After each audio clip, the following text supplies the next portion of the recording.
আমার 100 পাউন্ড ওজন বাড়ার কারণে আমাকে আর আমার ভাইকে আর এক দেখতে নয়, কিন্তু এবার সহ্যের সীমা পার হয়ে গেছে। প্রথম দিনটা বেশ মুশকিল ছিল, এত দৌড়েছিলাম যে বুকে জ্বালা করছিল।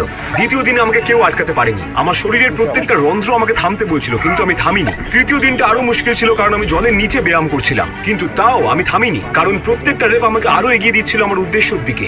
আজকে বেশ খেটেছি। চতুর্থ দিনে মনে হচ্ছিল যেন গাড়ি চাপা পড়েছি, যেন আমাকে ট্রাকের সাথে বেঁধে রাখা হয়েছে। আমার পায়ে টান লাগছে।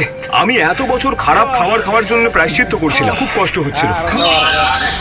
পঞ্চম দিনে আমার শরীর আর সহ্য করতে পারছিল না, আমি আবার খারাপ অভ্যেসে ফিরে গেলাম। তারপর অ্যালেন এসে আমাকে এগিয়ে যাওয়ার সাহস দিল। ষষ্ঠ দিনে আমি কষ্টটা একটু কম পাচ্ছিলাম। আমি আজকে 1000 ক্যালোরি পুড়িয়েছি, আমার কবজির জোর বেড়ে গেল। আমি বুঝতে পারলাম যে আমার বুকের ভেতরটা আর জ্বালা করছিল না, আর প্রথমবার আমার মনে হলো যে আমি হয়তো রোগা হতে পারবো।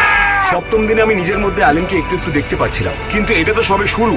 এখানে ক্লিক করে এটা দেখার জন্য যে আমি আমার 100 পাউন্ড ওজন কম করতে